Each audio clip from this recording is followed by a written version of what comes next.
Daging yang sedap dan sehat untuk dimakan adalah daging yang sampai ke rumah kita, yang lepas korban dah sembelih ni, hantar kat rumah kita, kita cuci bersih-bersih, masukkan dalam bekas yang bertutup, letak dekat bahagian cila, bukan bahagian beku, bahagian cila, tunggu sampai 7 jam.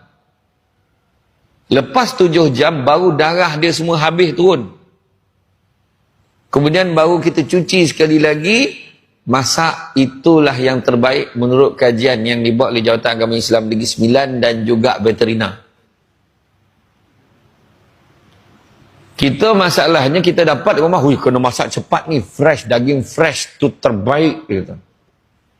Kita tak sadar dalam tu darah tak habis keluar lagi. Dalam Islam darah adalah najis. Bila kita makan daging dengan tahap tu sebab banyak penyakit.